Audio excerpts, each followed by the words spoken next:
meurt jamais vraiment. Peut-être qu'au fond du cœur de Nargis se cachait une douleur qui ne laissait plus vivre, et c'est cette douleur qui la poussait encore et encore à chercher vengeance. Dans le cœur de Nargis faisait rage un ouragan. D'un côté, l'incendie vengeur de siècles bouillonnait dans ses veines, et de l'autre, la douce chaleur de l'amour qu'un sacrifice humain avait allumé dans son cœur. Elle, que l'on croyait autrefois inférieure, se sentait désormais pour la première fois malheureuse. Dans ses yeux, il y avait des larmes.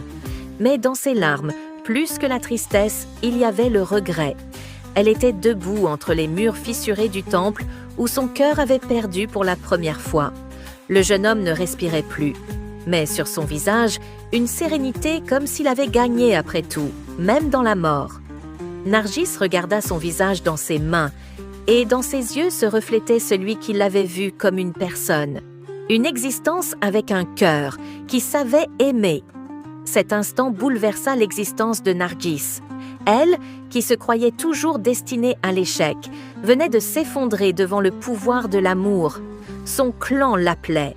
Ses anciens résonnaient dans ses oreilles. « Reviens, tu n'es pas humaine, tu ne peux pas rester avec eux. » Mais les pas de Nargis se posèrent sur la terre.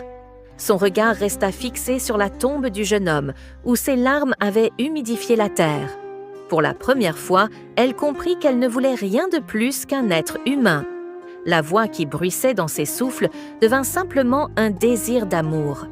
Le quartier, qui autrefois la craignait comme une créature, commença à voir en elle une âme malheureuse. Les gens qui autrefois tremblaient à son nom écoutaient maintenant son histoire avec compassion. Les femmes qui l'avaient autrefois médisante pleuraient en entendant son récit. Un sacrifice avait donné à Nargis une nouvelle identité.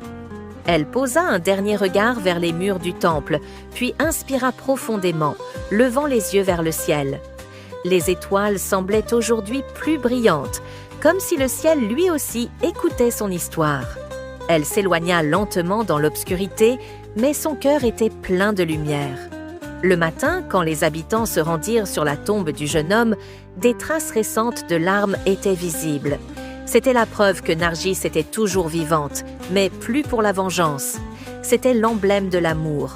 Ces larmes témoignaient que l'amour, finalement, avait triomphé de la vengeance.